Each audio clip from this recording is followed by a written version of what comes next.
Ladies and gentlemen, we have an exciting to conclude our day at Realty on Expo 2023 today.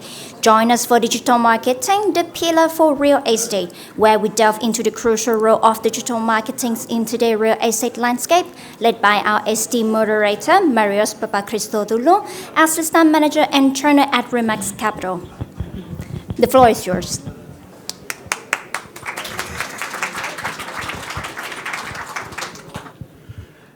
Ladies and gentlemen, thank you for being here. Like with all great events, we kept the best for last. Now, before we jump into our discussion, I would like you all to take a moment. Please take a moment, and I want you to imagine. Imagine this with me. Imagine on a Saturday morning, grabbing the family, getting into the car, and driving from neighborhood to neighborhood for hours and hours, looking for that one house that has a for sale sign because you are interested to buy. Imagine lining up at a kiosk for hours every second Sunday of the month just to get a newspaper, just to scroll through to go to Χρυσές Ευκαιρίες, just so you know that there is a new listing in your area. Imagine if you want to sell your home, that you need to become an acrobat, climb to the top of the roof, so you can hang a huge sign that says, "My house is for sale, please notice me." Ladies and gentlemen, this is 2023. This is the digital world. Everything in the palm of our hands. Please put your hands together and help me welcome our team of digital marketing experts. We have from Inex Group, we have Jenny Doolan, we have Elena Andreou from Go Digital Globally, and Mr. Christopher Rossi from Pafilia Group Developers.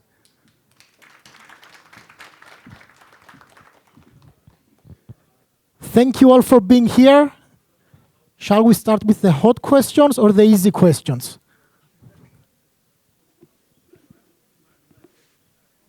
So the first question will go to Jenny.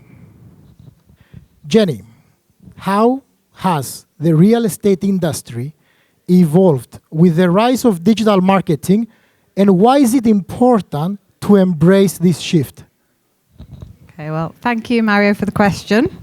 And also, what an intro. I feel like we needed some Rocky theme music there. Quite a build-up, actually. I hope we can match expectations.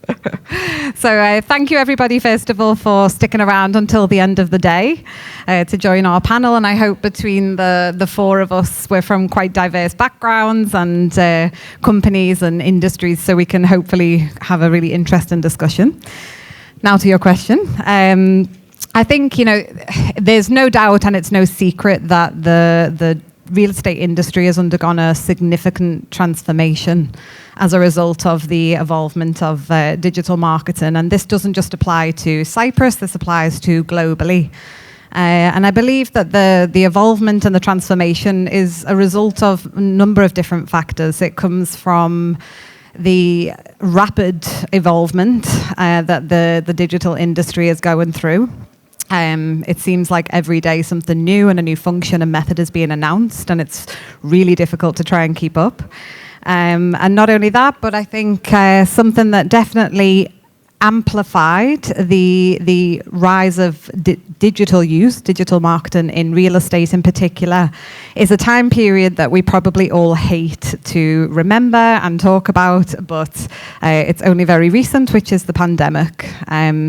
In the past, real estate professionals, all industries actually, relied heavily on traditional marketing methods. They, in the real estate industry, were printed ads, billboards, direct mail. going back quite far now. I think we did have emails before the pandemic, but we had a lot of traditional methods that worked for us well. And as Marios very pointedly pointed out, is that a lot of people used to come over here. They'd come on holiday and they'd spend days and days going on inspection trips around many different properties. They would walk into the real estate agent shops, and sort of that's where their journey would begin. Whereas now, and as a result of the pandemic, the journey begins a lot earlier, and the journey begins online. Now, that's not to say that those traditional marketing methods are redundant. I don't think they are by any means. Maybe direct mail, and also maybe printed brochures have been replaced with the invention of QR codes, which is fantastic. Save the environment. We're all a lot more environmentally conscious now as well. But I think that, in respect of, from my background, I'm from INEX Group, which is a developers. We still use things like billboards and, have to have a physical presence here on the island, because when people do come to visit, then they need to see us and see what we're about. However, we have now evolved. We have very interactive, multilingual websites, and of course, social media has played a huge part in the marketing approach to real estate. And I believe that anybody that hasn't kind of gotten on board with that by now, they run the risk of losing out to competitors who are more advanced. As a kind of personal example from INEX Group, we're undergoing a huge transformation period at the moment. Over the space of the next 12 months, we will be launching a number of different projects, from commercial real estate, digitised service departments, which we'll be retaining the management of and then renting out to those that are relocating and re-headquartering here, and also villa projects and apartment projects in Paphos and Limassol. So we will be relying very much on digital marketing to soft launch these projects. We will be introducing them slowly to our target market, which will be, international investors, people who are relocating their business here, and people who are relocating their families here. Now, those decisions they're not overnight. They start from, quite far before. So we will be using the marketing in order to soft launch our projects, so that by the time they arrive here, they'll already be well familiar and reinstilling the brand. Fantastic and very interesting. But following up from that, Chris, quick question. And here I want to know your secrets. Okay. With so many different options in real estate to explore in digital marketing, how can real estate professionals use digital marketing to increase their sales? Yes. Thank you for everybody to be here. To be next, to follow up in the digital era, I can see that the old marketing strategies are not enough anymore. I can see, because I've been close to the salespeople, clients, they leave brochures on the table. They're not interested also. So we want in Pafilia to bring the properties into their house. How do we do this? We started now to digitalize every property, not just putting it on the website, not just on the platforms, but we want to create virtual tours. Virtual tours are the future. Every potential client, especially if you have clients from abroad, they don't even have to come to your office. They can with a click to be in the property. Especially imagine you have a 5-floor office. They can teleport from ground floor to the 5th floor. They can go in every detail of the property. Yes, it can be done also from a video walkthrough. But video walkthrough, imagine you have a very big property. It's going to be like a movie. It's going to be like 2 hours movie. Where with the virtual tour, you can explore every little area of your properties. On top of these, other tools that you can use is like content marketing. There is so many that you can use. You can use blogs, articles that can, they can be shared online, and also they drive organic traffic to your website. Imagine you can have like a real estate agency, but you can talk about residency, you can talk about taxes. All of these, article, they can be shared online and can drive the traffic to your website, and you can use it to sell your property then. Other tools you can use, of course, is advertising. The advertising, more than the one that you guys were saying before, the banners, these are very good for brand awareness, but to create lead generation, you can use, social media marketing and Google advertising. If done well, they can bring leads into your properties very quick. And yes, I think. Okay, so on this topic, and following up from the previous panel as well, because we've been paying attention, I'm going to ask you, Elena, how will Web 3.0 and AI change the way people access information in real estate? Hello, everyone. So, how Web3 will affect real estate? So, let's think if you are prepared right now for Web2. Because if we have to assess, let's say, starting from digital presence, how many of you are confident that all your digital assets are at the point to access, let's say, Web3? Because we all know what Web3 is about. It's about artificial intelligence. It's about integrating very sophisticated, let's say, tools with your digital asset. So if I have to talk about your digital asset, are you aware, let's say, of your website authority? Do you have a good structure? Are you able to integrate at a later stage, let's say, certain tools? If I have to talk about, we know that real estate relies a lot in digital ads, okay? What most of people are not aware is that, did you ever wonder how Google display ads?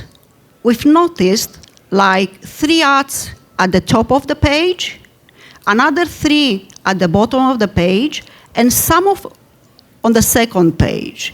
Do you know how the algorithm decides which one to display on the first page, at the bottom, at the top? Have you ever wondered how? Because it's not about the bid. It doesn't matter how high you bid. It's about how SEO friendly is your landing page. Google gives, we talk a lot about Google because, let's be honest, guys, it's the strongest search engine, okay? And 95% of people are using Google, okay? So I apologize if I'm using a lot. I should talk about search engines and algorithms. So when assessing an ad, it will give you a score for the quality of your ad, and it will give you a score for how quality is your landing page. So starting from there, you understand that you have to prepare your website to have a great authority in each and every point. Now, what is, let's say, artificial intelligence? We all know it's an algorithm trained to think like a human brain. Simple as that. And what real estate relies on is, let's say, their digital assets to attract more leads, okay? And then relies on their real estate agents or real realtors, okay? Are you aware of your personal branding score? Have you ever wondered what's that? Do you know that LinkedIn already inserted on its algorithm what we call social selling index? Do you know what's that? It assesses everybody, their power of influencing and selling. And according to that, will display to you results on the search. So if we have to think, if we are prepared for Web3, I would say, let's say, focus on building properly all your digital assets, then focus on building you, okay? Maybe I will put it first, focus on building you. And then, because what's artificial intelligence, and why everybody is so scared about Web3? What artificial intelligence will do is like, let's say, verifying documents, will reduce, let's say, the donkey job. But you still need the human behind that to assess data, to take great decision, data-driven decision. So you need people to analyze that. Sorry if I take too long. Elena, that was a very, very interesting take on Web3 and Web2 discussions. Can I just add something? So sorry if I keep some bullet points because I always forget something. Web3, it's a lot about intelligent property search. So you need to be aware how algorithms are working right now and how they will display, let's say, your property. I believe that it will be a lot of focus on location, okay? And then in certain categories, like let's say, when it comes to residential, when it comes to commercial, so you have to be very careful how you create your listings. And as we know, let's say the URL you are creating, and most of the people don't pay attention to the URL, is the first thing that the algorithm, the bot is assessing. How cleverly you set that URL, it's how fast you rank and index, let's say, your listing. Of course, there are a lot of things, a lot of tips. I could keep going on for hours and hours. So what I would say, because I heard a lot about, let's say, Web3 and we are eliminated, we are, let's say, done. No, it's only about creating clever search and having, let's say, prepared our digital assets for integrating with artificial intelligence, with certain tools and bots and so on. Fantastic. Thank you, Elena. Now I'm just going to change the topic here and get to the gist of something. And I would like Christopher and Jenny to give me their insights on this. Over the last few years, we've seen an influx of foreign investment in Cyprus with regards to real estate. Now you're both very experienced with foreign investments. So I think everybody here wants to know, what's the key? How do we attract, through digital marketing, these foreign overseas investors? Christopher, would you like to go first? Sure. Thanks, Marius. Yes, we have a lot of foreign investment in Cyprus now. And how do we attract them? How do we attract the investors that are out there? In Pafilia, we have many properties, and we do advertisement for all of them. We divide them, of course, by budget, but we divide them by language. So let's say you have social media. You all post in English probably here, but you can do social media advertisement without posting it, but targeting directly those countries that you want to showcase your properties. Same you can do on Google. On Google, if you have an in-house team, you can create the design exactly in the language, exactly in also the visual. You can create it in those specific language and geo-targeting those countries. We wanted to do one step more. We wanted to showcase these properties on a multi-level language. So what we did and what we are trying to do is to create for Mintis, is our resort in Paphos. We want to create this digital platform that people can walk through it. They don't need to read anything, they just see it. And they can choose the property they like based on what they want to see, by the sea view, by price, by plot. And so they can contact also their preferred salesperson. In terms of the salesperson is going to be give it to them based on where they come from. So all of these little things generate more conversions, more interest, because it's engagement. Like you create engagement and you create interest in this platform. So you don't need to convince them. Everything is already there. Jenny, you're also very, very experienced with foreign investments in real estate in Cyprus. So please tell us, what's the secret sauce? I think the foreign investment in Cyprus, it's a very interesting topic because it's something that constantly, trends come and go, and that very much also depends on what's happening in Cyprus. So, of course, we all know that a few years ago, a big driver of foreign investment was the Citizenship by Investment program, which now we have the permanent residency, we have the headquartering, and, we have new trends. But I think when you're considering your marketing strategy to attract certain types of nationalities, or you're trying to attract the foreign buyers, then you have to understand those buyers. And this is something that I learned very early on when I was traveling in the citizenship days. I was traveling back and forward to China and Vietnam and Middle East constantly.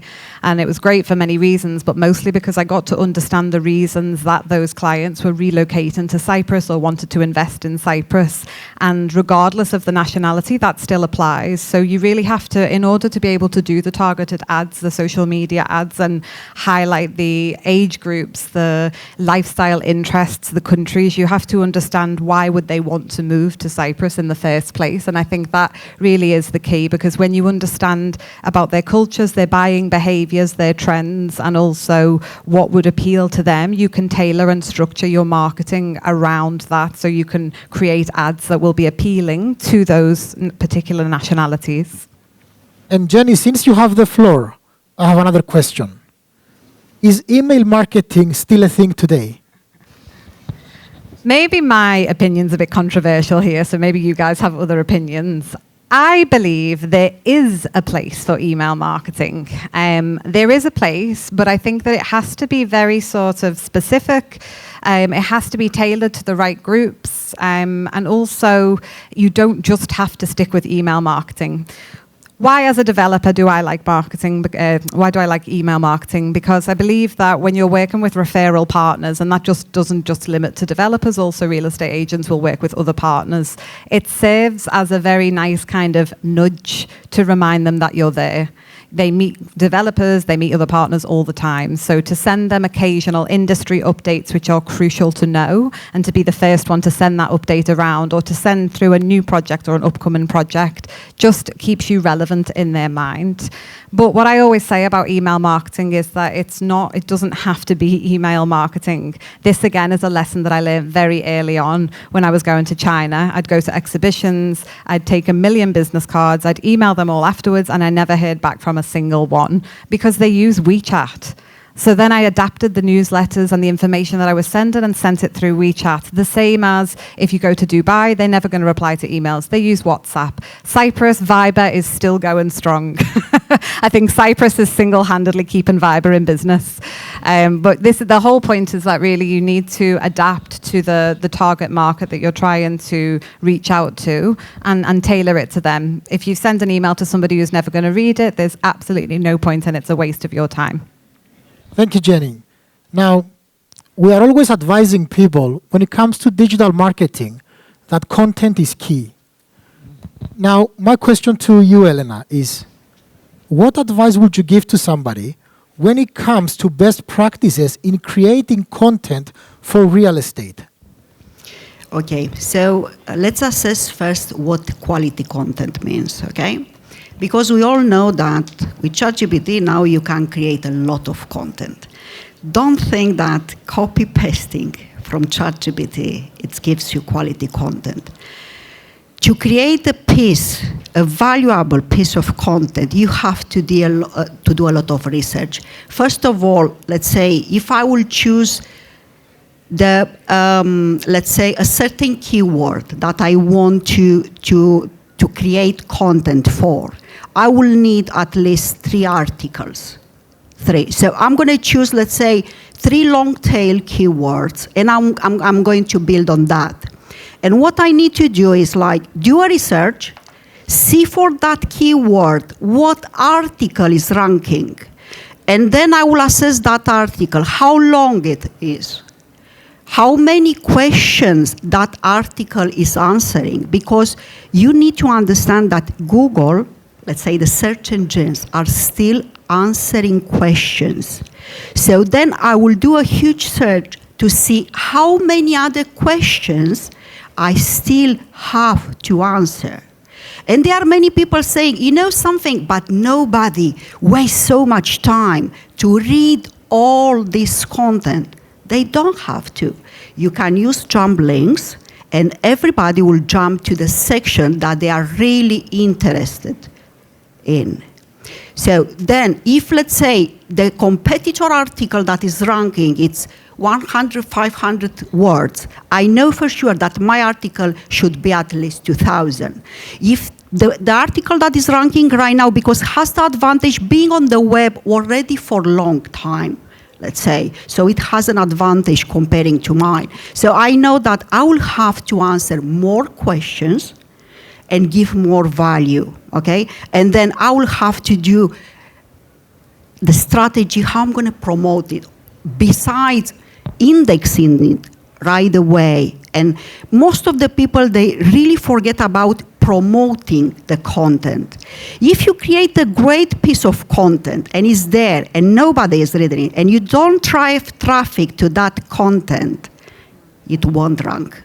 So I've seen many marketers putting a lot of effort to create, let's say, amazing articles, and they forget the most important part, to promote it. So, yeah, that's what I would say in relation to quality content and what... Very, very interesting. Can I add... Christopher, else? feel free. Yes, please. What we saw also, correct me if I'm wrong, when we use ChatGPT, it gives us a better information. Let's say you ask a question to ChatGPT, it gives you an answer.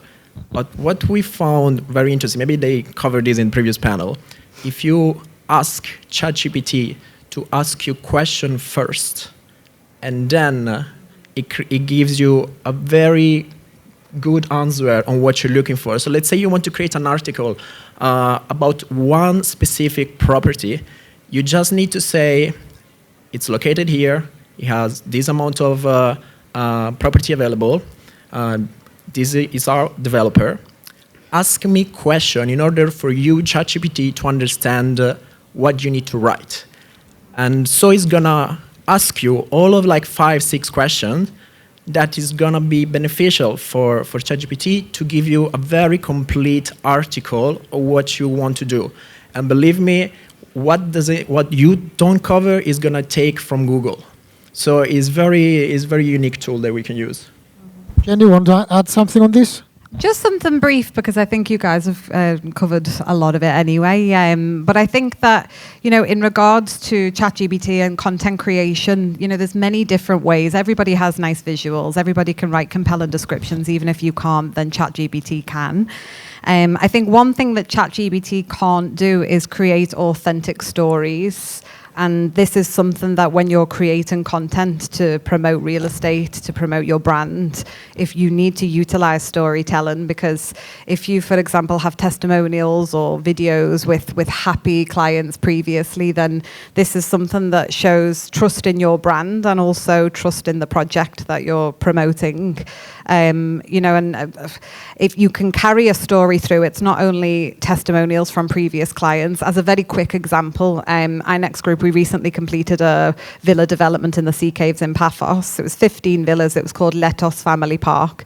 Letos, as a brand, had a double meaning, and we promoted that from the beginning, that Letos is the goddess of motherhood. Those of you that know mythology, so I'm probably saying it wrong, I understand that.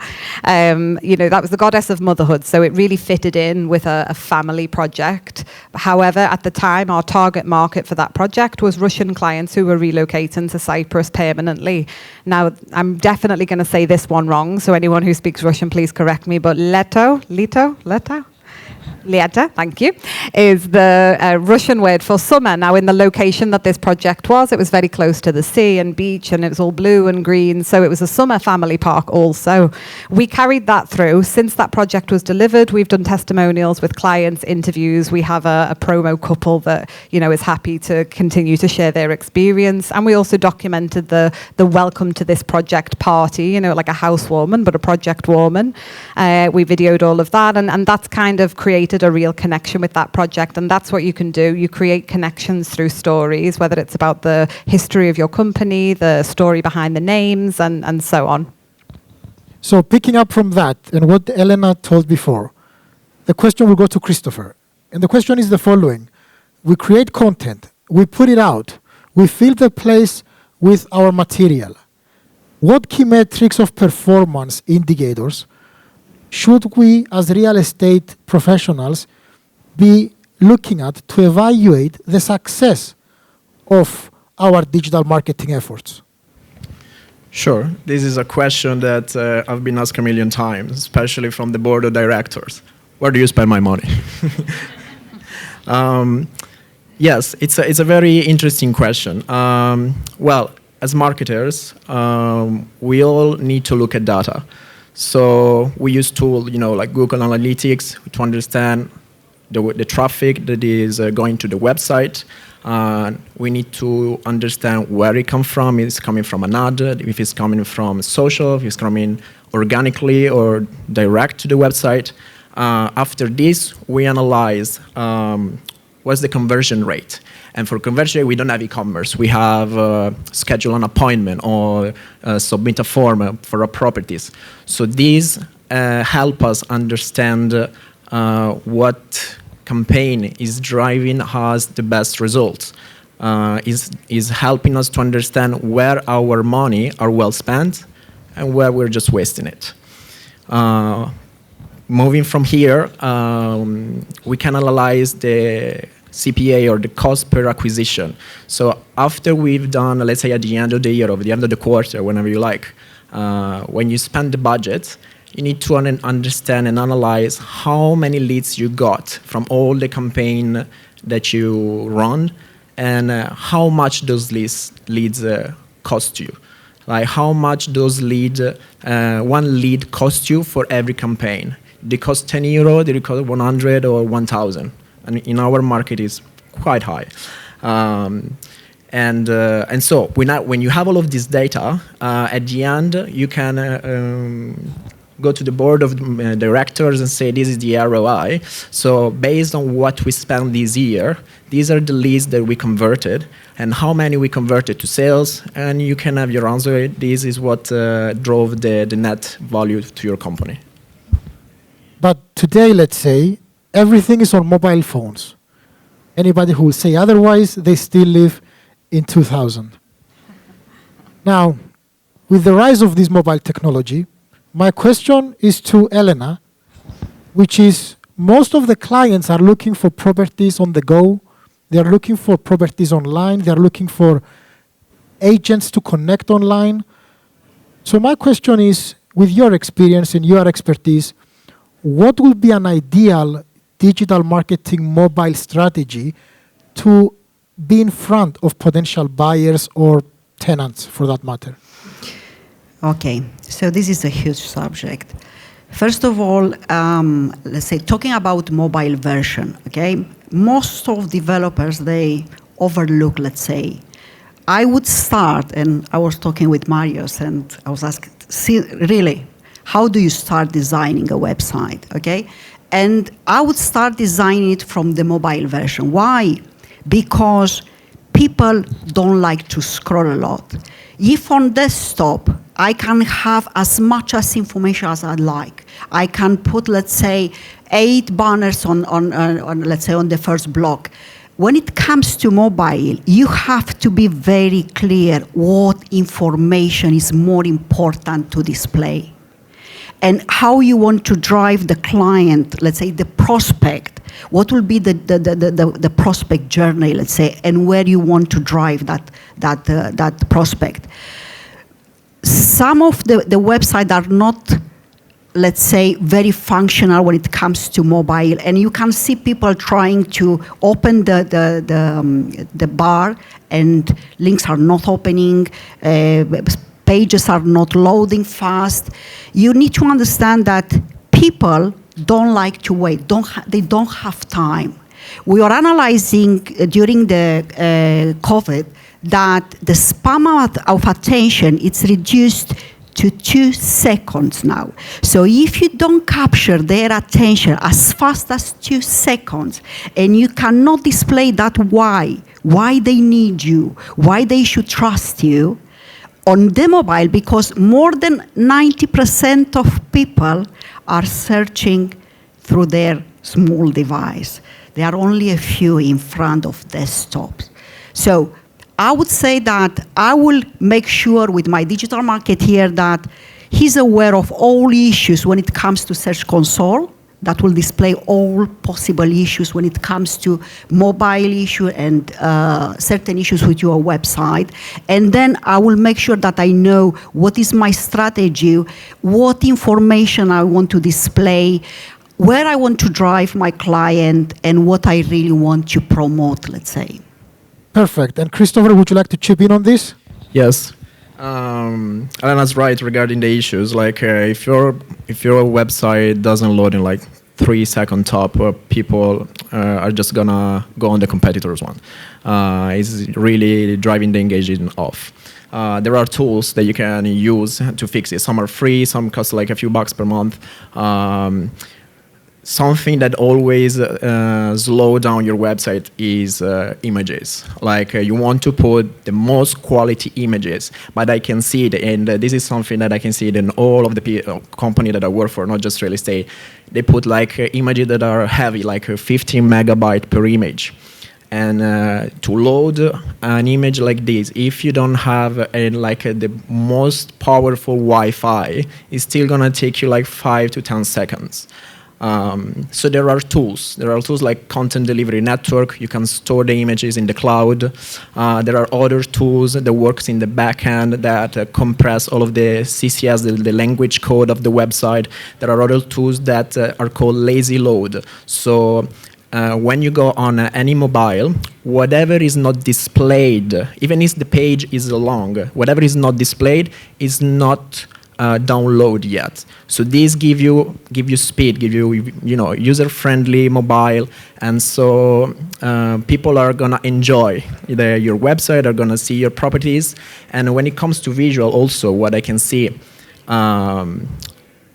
especially on platforms like Bazaraki, please use photographers. If you don't know how to do it, let's stop to use these fingers behind the camera, blurry images. Use photographer and use, for example, for social media, reels. If it's portrait, use a portrait image. Don't use a landscape, because especially when you see advertisement, you're just wasting money.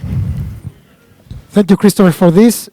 Now, I'm going to ask a question that's on every company's mind. And I would like all of you to have a take on this. The question is the following. Do we keep our digital marketing in-house or do we outsource it? Jenny, let's go first. Okay. Elena was straight in there. I wanted to answer this question since I am a digital marketing agency, but go on. And okay. I'm scared. No, I really think actually it depends very much on the size of the company and the team that you have. If you're a small team and you don't have somebody that's comfortable or familiar with marketing, then definitely you can utilize, you can save cost and you can save time in taking an agency to take care of that side of things. They're the experts. They know the ins and outs.